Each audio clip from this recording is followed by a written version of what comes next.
एक जुलाहा सूत काटने के लिए रुई लेकर आ रहा था। वह नदी किनारे सुस्ताने के लिए बैठा ही था कि जोर की आंधी आई। आंधी में उसकी सारी रुई उड़ गई। जुलाहा घबराया, अगर बिना रुई के घर पहुंचा तो मेरी पत्नी तो बहुत नाराज होगी। घबराहट में उसे कुछ न सूझा। उसने सोचा, यही बोल दूंगा फुरफुर। और वह फुरफुर बोलता जा रहा था। आगे एक चिड़ीमार पक्षी पकड़ रहा था। जुलाहे की फुरफुर सुनकर सारे पक्षी उड़ गए। चिड़ीमार को बहुत गुस्सा आया। वह जुलाहे पर बहुत चिल्लाया, तुमने मुझे बर्बाद कर दिया।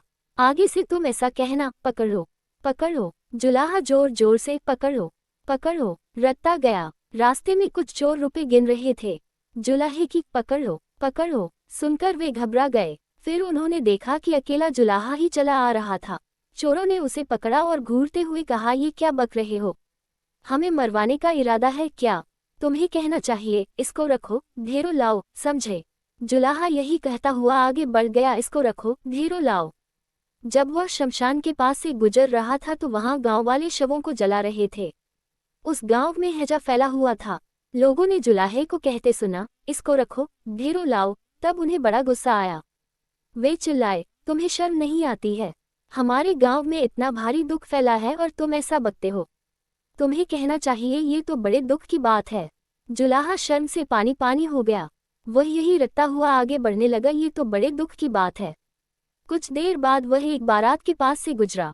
बारातियों ने उसे यह कहते हुए सुना, ये तो बड़े दुख की बात है, ये तो बड़े दुख की बात है। इतना सुनकर वे जुलाहे को पीटने के लिए तैयार हो गए। बड़ी मुश्किल से उसने सफाई दी तो उन्होंने कहा, सीधे से आगे बढ़ो, और हाँ, अब तुम ये रटते जाना, भाग्य में हो तो ऐसा सुख मिले। अब जुलाहा यही रटता हुआ अपनी राह चल पड़ा। चलते चलते अंधेरा हो गया। घर से निकलते समय उसकी पत्नी ने उससे यही कहा था कि जहाँ रात हो जाए वहीं सो जाना। जुलाहा थक भी गया था। वह वहां सो गया। अगले दिन जब सुबह उसके मुंह पर पानी पड़ा, तब जुलाहा हड़बड़ा कर उठा। आंखें खोली तो देखता ही रह गया, ये तो उसी का घर था और अभी अभी उसकी पत्नी ने ही उस पर पानी फेंका था। जुलाहे के मुंह से निकला, भाग्य में हो तो ऐसा सुख मिले।